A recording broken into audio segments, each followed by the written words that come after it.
So let's learn about cell referencing. Now, what happens to the address of a cell in a formula when that formula is copied from one cell to another? That's what cell referencing is.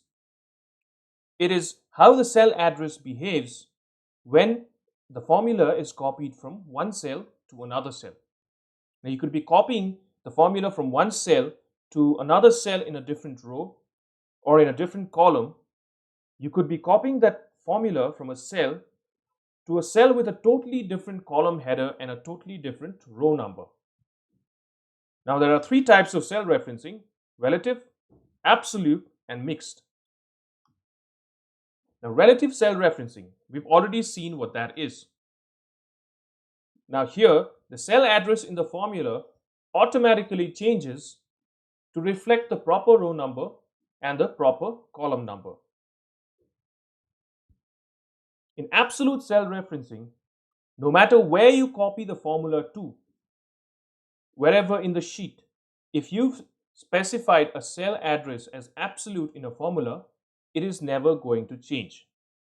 Now, how do you do that? How do you specify that the address that you've mentioned in the formula is absolute? You have to use the dollar symbol, both in front of the column header and in front of the row number. Now, in mixed cell referencing, there is either a change in the row number or in the column header when the formula is copied to another cell. So that means that part of the cell address is relative and part of the cell address is absolute. So here you use the dollar symbol either before the row number to keep the row number fixed or before the column header to keep the column fixed. Now, using this Excel sheet, let's try and understand when and how to use the different types of cell referencing. Let's assume that you are a travel agent.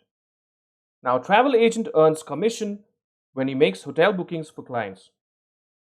So we have here a list of hotels with room tariffs and the occupancy or PAX that you have provided. Now, you're calculating the commission from each hotel. First, let us calculate the total amount of bookings made with each hotel.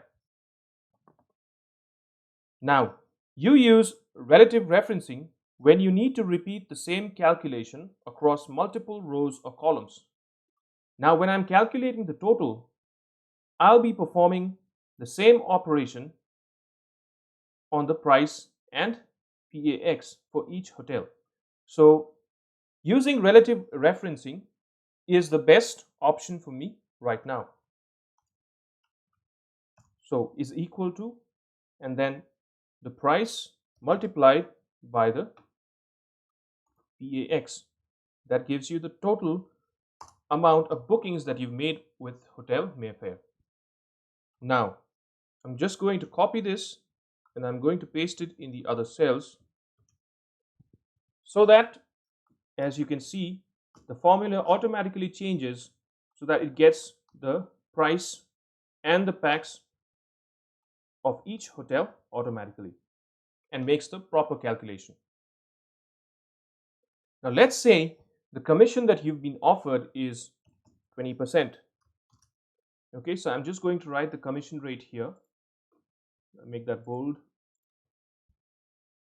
Now, let's calculate the commission that you'll be getting from each of these hotels. So, is equal to, you'll be getting 20%. Where is that commission? There in column E, row 2. So, E2 of, so that means multiplication of the total amount of business dealings that you've done with each hotel. So, with Mayfair, you've done 82,500. So, that's in column D, row 4. So, and I hit enter. So, you're going to get a commission of 16,500 from Hotel Mayfair for the amount of bookings that you've done. Now, what if I copy this formula and I paste it in the other cells? That does not seem to be right. Excel has shown you some error values. Your hashtag value means that it is an invalid operation. Why is it saying an invalid operation when the formula worked here? And here, the commission amount is far greater than the total business that you've given to Pine Tree. Here too, the commission amount is so huge that it has been shown in scientific form. So there seems to be something wrong with this formula. So let's try and rectify that. So this formula is okay because it's showing us the proper commission amount. But what happened here? Why is it showing an error? So let's see. Now, due to relative cell referencing, your commission percentage cell address is shown as E3. Now, where is E3? E3 is this cell with the text commission. And where is D5? So D5 is the proper business that you've done with Sinclair's. So that's okay. But it is pointing to the wrong cell for the commission percentage. So it's trying to multiply a text value and a numeric value. You cannot multiply a text value. So that is why Excel is showing you this error #value, which says invalid operation. Now here what happened? Why are you getting such a huge amount here? Let's see that. So E4, where's E4? So E4 is this cell, which is the commission amount for Mayfair. And now you're multiplying that with the business that you've done with Pine Tree. And so that is why you're getting this large value here. In the same way, here you're multiplying this error value with this. So that is the reason you're getting another error value here. And here you're multiplying this big value and the business that you've done with Monarch. So again, you're multiplying and getting the product as a very big number. So every time you copied that formula to the cell below it, what happened? The pointer to the total changed. That is what we want. But the pointer to the commission percentage changed too. That is not what we want. So that is what we need to change in this formula. So now we have to specify the cell address which has the commission percentage should not change when I copy that formula to any other cell. So that's where absolute referencing comes in. And this is how you use it. So in this formula, I'm just going to rectify this formula and I'm just going to put a $sign in front of the column header and a $sign in front of the row number to make it absolute. So now when I copy this formula to the other cells, it gives me the correct commission amounts from all the hotels. So now if you check here, this cell address is fixed.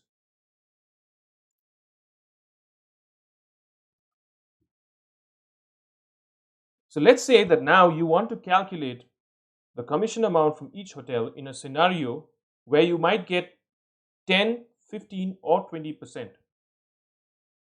Now let's see how we can do that. Now we want to write a formula in such a way that the same formula can be copied across the row and down the column. So let's see how we can do that. So let's start by calculating the commission from Hotel Mayfair at the rate of 10%. So it's equal to the commission percentage address, that's E2, multiplied by the total booking amount for Mayfair, that's D4, and I hit enter. So that's your commission, 8,250 when the rate is 10%. Now what happens when I copy this formula here? That does not seem to be correct. Now at 15% rate, your commission should be more, but here it's only 1,237.5. So that's pretty less. So let's see what's wrong and where the cell pointers are pointing at. So it's pointing to F2, which is correct, and it's pointing to E4, which is not, because the total booking amount is here. So that's the reason it's showing me such a less amount, because it's pointing to this amount and calculating the commission. So what happened was when I copied the formula one column across the row from here, from E to F, the addresses inside the formula also moved by one column. So the commission rate address, that is E2, changed from E2 to F2. Okay, and the total amount also changed from D4 to E4. So we don't want that happening. We want the commission rate address to change, but we don't want the total amount address to change here. So what we can do is we can fix the column so that it does not change. So let's go ahead and make that correction in the formula. So I'll just put a dollar sign in front of the cell address for the total in front of the column header. So that's $D4, and I'm just going to hit enter. Now when I copy that formula, the cell pointer is pointing to the correct cell address. As you can see, it's pointing to F2, which is 15%, and it's pointing to still pointing to D4. That's the total. So that seems to have worked. And let's copy this formula to the last cell. So that's giving us 16,500, which was the case when the commission rate was 20%, as in the previous example. Now let's see what happens when I copy the same formula one cell below it. It's showing me an error value. Now why is that? Let's rectify that. Let's see where the cell pointers are pointing to. It's pointing to E3. Where's E3? E3 is this cell which has TO1 written in it. And it's pointing to D5. That's the total amount for Sinclair's. That seems to be okay. So what happened was when I moved the formula, or when I copied the formula from this cell to the cell below it, the cell addresses in the formula also changed by one row. So the total went from here to here, and the cell address for the rate also changed from here to here. So we don't want this happening. We want the cell address of the rate to remain fixed, or at least the row part of the cell address to remain fixed. So we are going to rectify that now. So let's go to the formula bar again, and let's make that row fixed for the cell address pointer for commission percentage. So I'm just going to put a dollar sign in front of the row number, and now I'm going to copy that formula and test it out here. So now this seems to be correct. So now I can just copy and paste that formula in the other cells to calculate the commission amounts for all the different cases. So just like your value error, you may also encounter other error messages while performing calculations on Excel. So let's look at some of these error messages that you may get. So the first one, that's hashtag, hashtag, hashtag, hashtag. Okay, that's not an error. It actually means that whatever number you're trying to display is too big for the column. So that means that the column width has to be adjusted or made larger so that the entire number can fit. The next one, divide by 0. As you know, division by 0 is not possible, and it gives us an undefined number. So it's not possible on the calculator, it's not possible in your hand, so it's not possible on Excel too. And that's when it gives you that error, when you're trying to divide something by 0 or by an empty cell. Now the next one, we've already seen that when this error message is given when the formula is actually expecting a numeric value and it instead encounters text space. Now the last error message, that's hashtag NA, not applicable, is seen when the data you're trying to use in a formula cannot be found. So look, if I just change the width of this column D and make it lesser than the length of the numbers, see, it's giving me that error, the 4 hashtags. So this just means that I'll just have to adjust the column width and I'll get back the numbers again.